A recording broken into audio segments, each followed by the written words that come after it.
Welcome to Entrepreneur Conundrum with Virginia Purnell, where growing entrepreneurs share how they get visible online. Hey everyone! Today I am joined by Henry DeVries, a business book ghostwriter and a publisher at Indie Books International, as well as the author of 20 marketing books and a senior staff writer with the California Business Journal. Over the last 15 years, Henry has ghostwritten, co-authored, edited, and published more than 200 business books, including his international bestseller from McGraw-Hill, How to Close a Deal Like Warren Buffett. He also trains business leaders on how to persuade with a story, and he brings a writer's clarity to what makes ideas stick. Welcome, Henry.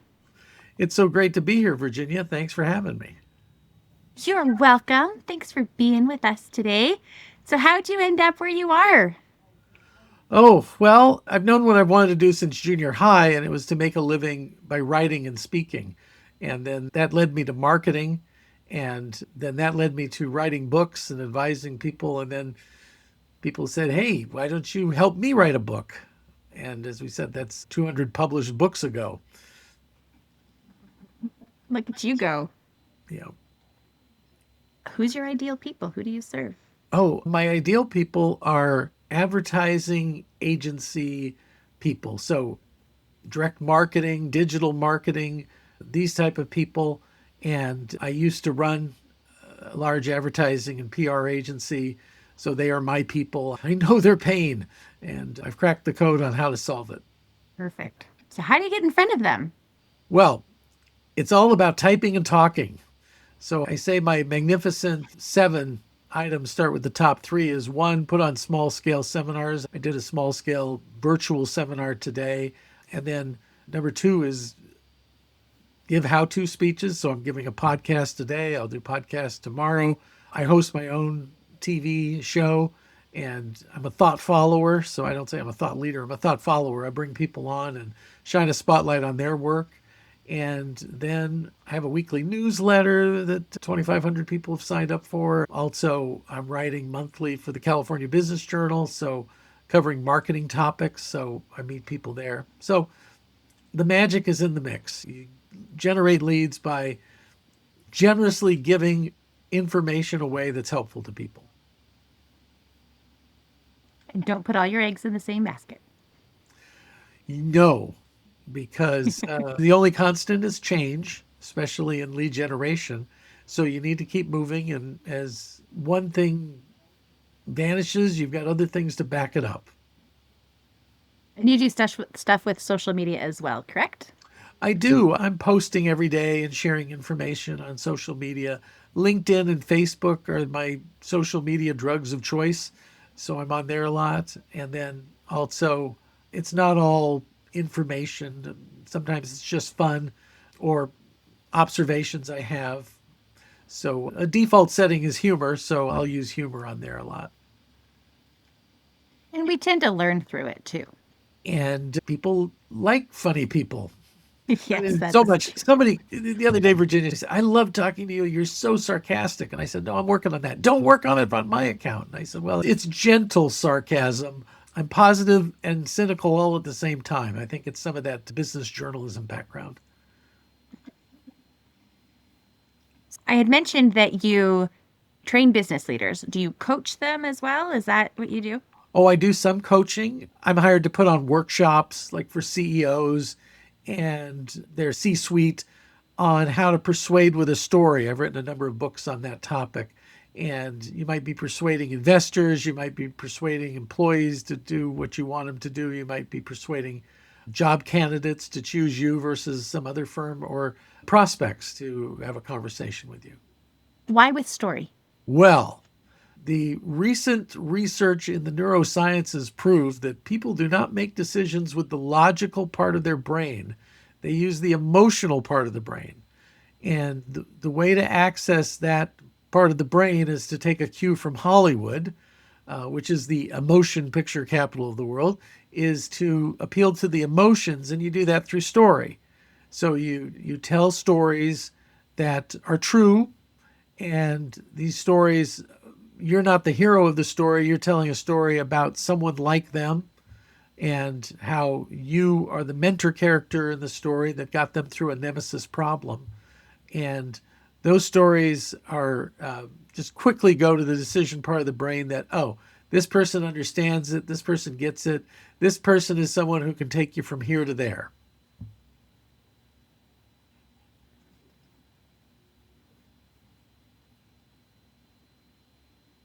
So, what are some of your big goals? You already have 200 books. What else do you got in the mix that you want to achieve in the next year or two? 201. As far as the big goals is, I've been working on it actively I don't ever plan to retire, but I want this business to keep going. So I've been bringing on partners. I've been training them. I've been taking on more of a chief relationship officer role where I'm building relationships and overseeing the system and making sure that that can go on. How have you found stepping back out of the way and not being the bottleneck? That's a challenge. I took a lot of care on who's going to be running this and setting them up for success. And I spent a year with 6 different experts on the situation, and we looked at 6 different scenarios. We're a family business, and we needed to bring some people into the family who filled gaps that we were missing. That's actually been very good because the pressure is off me that I don't have to do it all. I've got very capable people to do things. And then I can focus more on relationship building. I'm going off to a conference next week and representing us there. And somebody is still, there used to be the Dunkin' Donuts commercial where the guy got up at 4 a.m. Who's going to make the donuts? So I've got somebody else who make the donuts. I'm the chief book architect, but I don't have to be in charge of the writing process. I don't have to be in charge of the publishing or the promotion process. I just oversee it. So your work-life balance is becoming better now. It's always been great, though, because when I started this 12 years ago, I convinced my wife to leave her job. We were both at the University of California, San Diego. And I said, we said we were going to retire early. If we do this business, then all those things we wanted to do when we retire, we'll do them in the next 10 years. And my wife said, make it 5 and you got a deal. So in the 5 years, my wife and I get away, just us, for a couple of weeks every year. And we have weekend getaways. And I have a list of 9 places I want to go to every year. I have 9 activities I want to do every week. And so that's all in there. Family time is one of them. There's several times my wife and my daughter, who's also a business partner, there's something they want to do that takes 3 or 4 days. And I block it on the calendar. I go. And I'm fully engaged with them when we're there. A cautionary tale, I was in a CEO leadership group once, and one of my companions, his wife complained he wasn't spending any time with her. So he took her to Hawaii. On the way back, he said, how'd you enjoy the trip? She says, I didn't. You were on your computer the whole time. You might as well have stayed home. And I said, man, you got some fence mending to do right away. And you need a mulligan on this one. And next time, make sure that business can run without you. Or when I went to Hawaii with Vicky about 1.5 years ago, she likes to sleep in. Well, I like to get up early. I'm a farm boy. So I'd be on a lanai, a patio at a nice hotel, doing a couple of hours work. And then when she woke up, that was shut. And it was that time. If you grow the business and you do all these things, and let's say, so I've written 20 books with my name on it.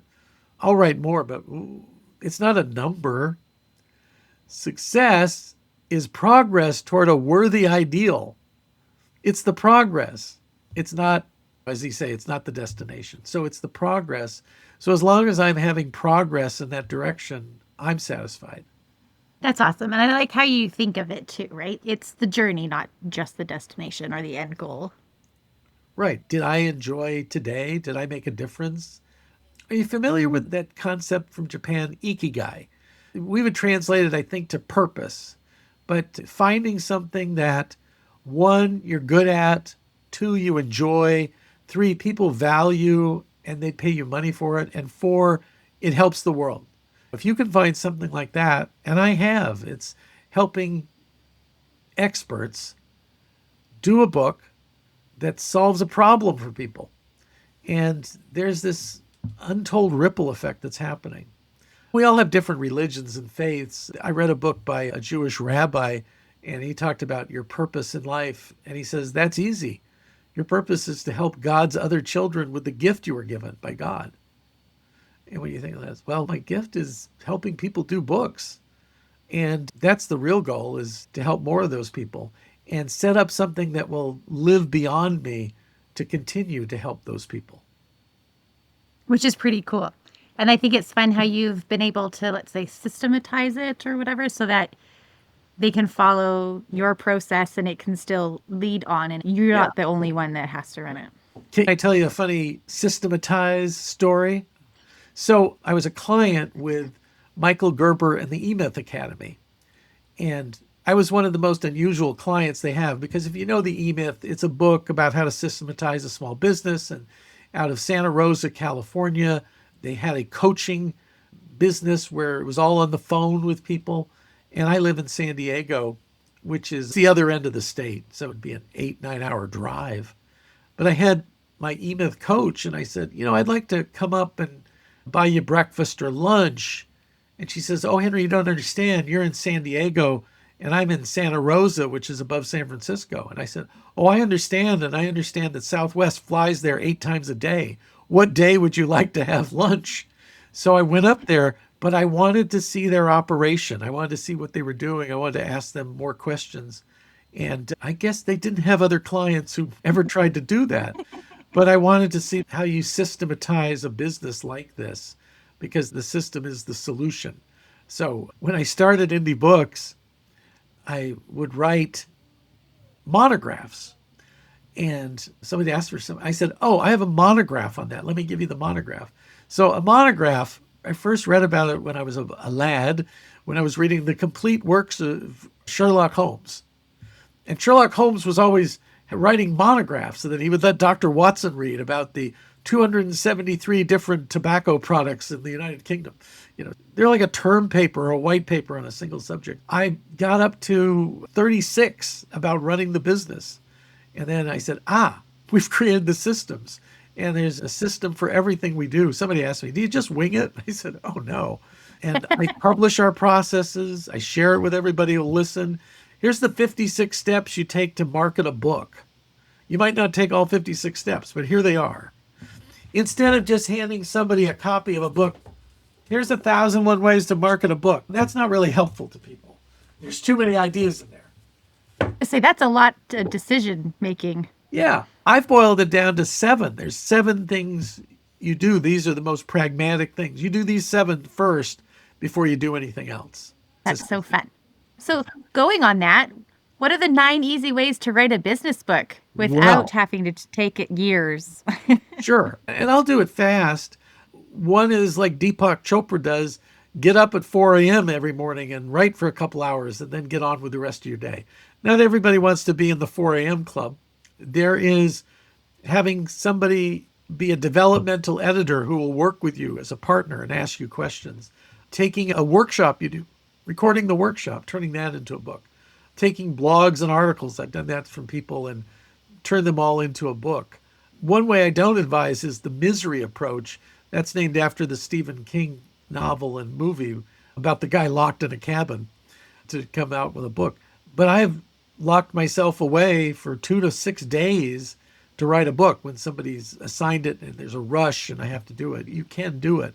I have a variation of that. I have a writer's retreat I do in Chicago.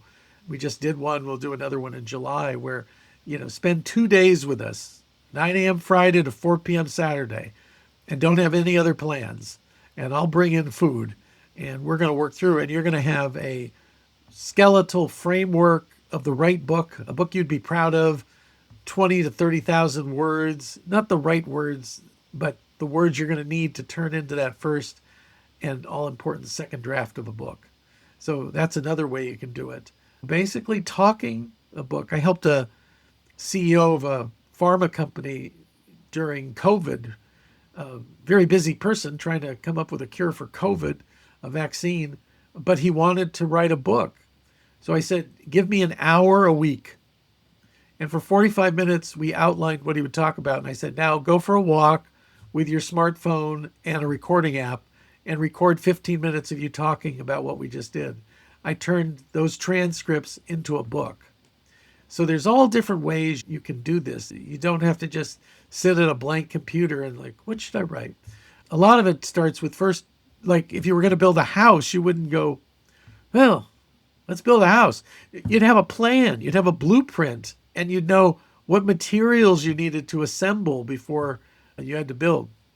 If you carry it further, you'd even know what permits you would need and other things of this nature. So you'd plan it out. So that's what we do. Our process is first it's a detailed plan. Then we take that detailed plan and we flesh it out. And that actually can make the process as short as 90 days to get a quality book done. Which is really exciting. Plus, it's a lot better energy that, gee, this is going to take me 2 years. I spent 3 years on my second book, but that's because I fell into the traps. And now we have systems to get authors out of the traps. There's the perfection trap. Oh, it's not perfect. I haven't read a perfect book yet. 2, the belief trap. Who am I to be an authority and write a book like this? Well, you know a lot and you can research some. And between your knowledge and research, you should believe you can do a book. And then the 3, comparison trap. Oh, it's not as good as Good to Great. It's not as good as Eat, Pray, Love. My son, who's a journalist and also works with me on books, he has a following of 80,000 people. And I said, Jack, that is very impressive. He said, well, Dad, not really. Taylor Swift has 3 million. And I said, oh, is that who we compare ourselves now to? Taylor Swift? Or Taylor Swift is the bar we have to compare ourselves to? I think not. It's either him or Mr. Beast. I mean, come on. Yeah, right. Yeah, it's like, well, how's your... One podcaster apologized to me. He said, because I said, what kind of base do you have? He goes, well, 100,000, but I have to tell you, typical episode, only 40,000 people listen to it. I'll take that for pocket change. I was like, oh yeah, times are tough, aren't they? Right. Yeah. All right. Business development secrets for agency and marketing leaders. Yes. The first one is generosity. The secret is generosity. Be generous in giving away helpful information. But if people want specifics, that's what you get paid for. You help people with general information on how to solve problems. And whatever that target audience that you have. That's the second secret is be interesting to less people. You want to be in a target niche. You want to be more interesting. Now, do I write books and help people other than ad agency owners? Yeah. But I don't market to them. I don't seek them out. But where 2 or more agency owners are there, I want to be there too. So I'll be at a conference next week. I'll be at another conference in May, and I will be with those people. And I will be helpful. I will be relentlessly helpful, as a friend of mine says. So relentlessly helpful to people. And the more helpful and generous you are, the luckier you get in business development. So then the next thing is, I used to look for the magic bullet, the secret sauce, whatever, to get strangers on the internet to, oh, I must meet you and work with you. And then I discovered 85% of my business was coming from referrals from relationships. And I discovered the 4 magic words in the English language. I also know the 9 worst words in the English language. First, the 4 magic words are, I know a guy. So when somebody says, oh, I want this, I know a guy. And I've talked to women and they go like, yeah, that works for us too. The guy they may know might be a woman. I said, yeah, I know a guy. And the 9 worst words are, I'm from the government and I'm here to help. Yep. Yeah, that was Ronald Reagan, President Reagan. That was his gag. So those are some of the secrets we say is pick a lane, really focus in, understand their problems, and offer generously help. And I say a book that you sell for $20 is generous. You're being generous in offering help. That's easy for me to say. You're generous in offering help with a book. And think of the knowledge we get in books. Books are the best deal on the planet for knowledge. My wife, I won't do her full joke, but she goes, "Oh, well, you know, Henry, if there's some problem, he'll buy 9 books and read about it and then have a solution." So that's my MO. But a lot of times I know now that authors, there's more of an impact they have about talking about their book, like we're talking now, than people reading their book. That's why it's also important, if you're an author, to get your book on Audible and have people have access to it. And it's important to do podcasts and maybe host your own. I do a TV show, which is just a podcast and a YouTube channel. We're also on Spotify and iTunes. But to get that information out there, because people respect authors, they don't have time to read, but they have time to listen. They make time to listen, and they like to consume information that way. Yes. I know for me, this stage of life I'm in right now, like I don't have time to sit down and read. I barely have time to listen to stuff, but listening has a better chance than reading. My wife, who I convinced to be in this business, whenever she's doing things that aren't at the computer, she's got a book on, an Audible book. She doesn't wear headphones. It's just kind of goes with her. And she'll say things like, "Well, I just read a book. Well, I listened to a book. I just read a book from, well, I listened to it." I said, "Can we just stop saying that? Just like, however you consume it, let's just use the verb read, that Right. you read the book because you consume the information."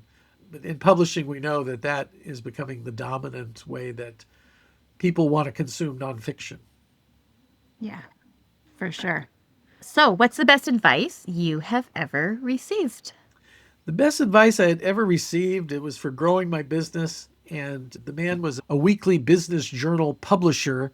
And he had been a naval officer in charge of the public affairs unit, all that. And he said, "Henry, your job is to put favors in the favor bank. So whatever you can do favors for people happily. And it's not a quid pro quo, but it's more karma that then when you need a favor, if you're known as somebody who grants favors, favors will be granted to you. People will be happy to repay it or to help you or put a favor in your favor bank that you can help them one day." So that was the best advice I've received. It's a very giving attitude. The advice I give people is the flip side of that, is just make generosity your brand. Be somebody who is helpful. Be more interested in the relationship than the sale. Because a sale is a transaction and you're going to give $1 and you're going to get some apples. A relationship is you get ownership of a tree that produces a crop of apples every year. Yeah. It's a multiplier, a force multiplier, as they say, as my generals and colonels who I've ghostwritten books for would say. It's a force multiplier, Henry. I've appreciated you being with us today, Henry. Thank you very much. Is there anything that we haven't talked about yet that you wanted to? Yeah, thanks for asking. So, a couple of things.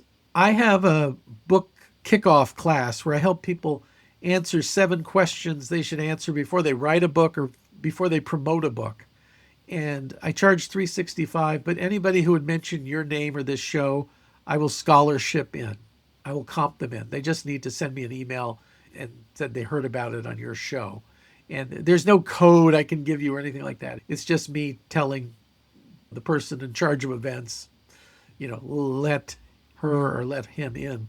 The other thing is, if somebody's serious about this and they want a half-hour strategy call with me, no cost, no selling, no kidding. I don't have a script that I'm taking them through to get them to the other side of the funnel. I just want to know what's on their mind. And if I can be helpful, I'll be helpful to them. So that's also no charge. And just mention your name too. That's where they heard it. Aw, thank you.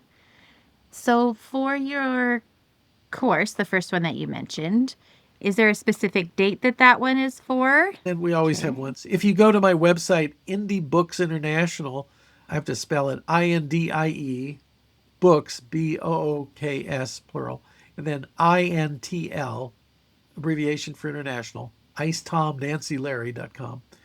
then it has an events page and it has all different things that you can attend. And almost all of our events are no charge. Or if you ask nice, we'll let you in. Perfect. And then they can just reach out for the fall dates. Yeah, and it's Henry at let you know. indiebooksinternational.com. Just that's my email. And you can Perfect. find me We'll on put that- LinkedIn. You can find me on the website. I'm very findable.